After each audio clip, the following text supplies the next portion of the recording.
So just what is the connection between Toby Keith and inmates? Hang around for tip 86 and you might be surprised what we find out.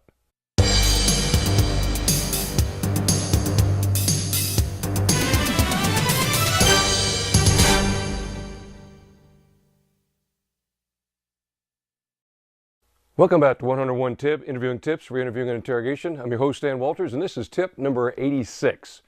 So what's the connection between Toby Keith and inmates? Okay, first of all, I'm not talking about Toby Keith is doing anything illegal or criminal or anything like that, but there's a fun connection with one of his songs. Now, some of these who've been in class with me before know that we have 4 levels of course. Level 1, we look at the narrative-based interviewing process. Level 2, we looked at the science of interrogation. Level 3 and 4, we did some advanced tactical training and actually engage in interviewing inmates. Now, there's a connection here between Toby Keith, between these inmates. I've been in 33 prisons. I've visited 33 prisons in 16 states in 1 foreign country. And my advanced students go to these institutions and they practice interview and interrogation skills. From what I understand, believe me, might be the only person in the world that does this with training with their students. Every time we go to talk to these inmates, though, now I have videotaped of all these interviews. I've directed interviews of over 1,200 videotaped interviews of inmates. Everything from cattle rustling to serial murder. So we got everything in between. And what you often hear is something that I call the inmate's siren song. The inmate siren song. Remember, I think it was Homer, and he had the island where the women were, and they were sirens, and they would draw people in, and then they would take advantage of them. Well, it's funny when we interview these inmates, a great majority of them, now I can't give you a percentage, but it's got to be well over 90%. When we talk to them about their event, their crime, what they're convicted of, what they're serving time for, we hear some interesting statements that is very consistent through all these inmates, all these institutions. And this is what I have to do with Toby Keith. You remember the song, I Want to Talk About Me? Remember that song? Okay. You know, we don't want to talk about you and your friends and so forth. It's me, my, mine. I want to talk about me. Okay, I'm not a great singer, but you know the song?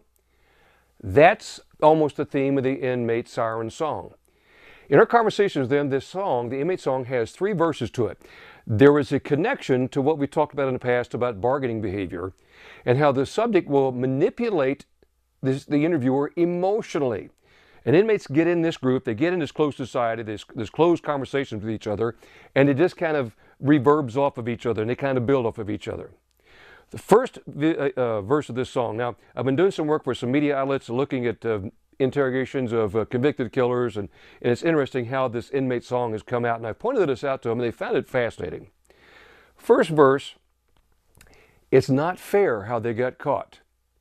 Or the way that they were sentenced is unfair. It's unfair what other people have done.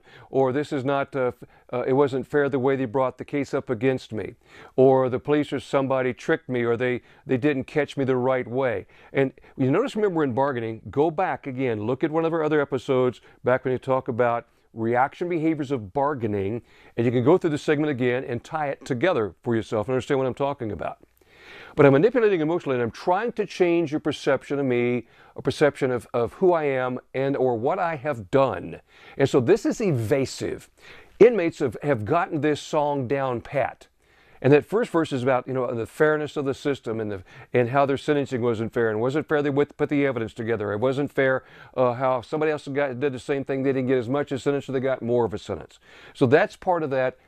It's me, mine, mine. It's me, my, mine. Let's talk about me.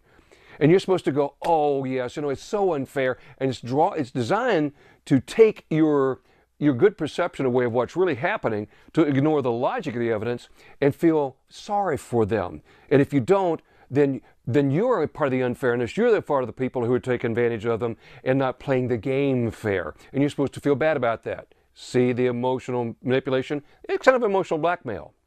Second verse to the inmate siren song has to do with how they have such wonderful family, and the family comes to visit them, and the family supports them, and the kids support them, and the spouse supports them, and boyfriend, girlfriend still come and visit them. They get all these letters, or they get all this support from other people outside the institution that support them, and they have this wonderful support structure, and it's this wonderful opportunity for them. That was the second verse. Again, see, the message is, everybody else supports me, they all are on my side. Isn't it a shame you're on my side? Don't you want to be part of it? And again, the emotional manipulation. Third verse of the song. It's a shame they're in here. They're working hard, so when they get out, they can help somebody. They can help other people in the same situation so they won't be treated unfairly. It's amazing how many of them are going to get out and help the children. Stay the hell away from our children when you get out. Or how that they can help somebody in their same situation. Or they're going to help people who are alcoholics, recovering alcoholics. They're going to work with drug addicts. They're going to try to work with people who come in abusive homes. If I remember correctly, and I may be wrong, so you may have to send me a note on this, I believe Jodi Arias, at the point she was convicted, felt that it would be more important for her not to be executed because she had started doing paintings and drawings and was selling shirts that would support women who were battered and battered women's shelters. And we're supposed to go, oh, we can't lose that person. Oh my goodness, she's giving back even in her darkest hour, and we need to keep them. You're being played emotionally. You're being manipulated by these people. All these are part of the bargaining process. They're being evasive. Notice they won't bring up any of the logic. They won't acknowledge their part in the role in the crime. However, they won't lie or create a substitute story because that puts too much at risk. Because pure lying, pure denial, it either is or is not. You agree with the facts or you try to discount the facts. And they're attacking you intellectually or logically. Here they're manipulating emotionally, and they're going to be evasive about things and play on your feelings toward them. Hope you enjoyed this series. We got a few more to go. Be sure to connect with me on Facebook, LinkedIn, Twitter, Instagram. And oh, by the way, think about the Inmate song. You hear that played a lot of times too with people going to take advantage of you in fraud. Or the people who are going to try to take advantage of you, make you feel guilty for not giving them money or not supporting the charity and all the Facebook posts and all the Twitter posts and all the email posts you get for help so-and-so in Nigeria and so forth. That's the same thing. Think about that. Even when you're getting into cybersecurity. My friend Morgan Wright was talking about this. Be sure to look up Morgan Wright and look up his blog and about cybersecurity. It's interesting how they'll use that and develop what they call a personal background on you and use it against you. So check with the GAT. Now, if you'd like to have courses and get in and work through the level 1, 2, 3, and 4 and get into the prisons and see and get a chance to hear the Inmate Siren Song, please reach out to me. Give me a call.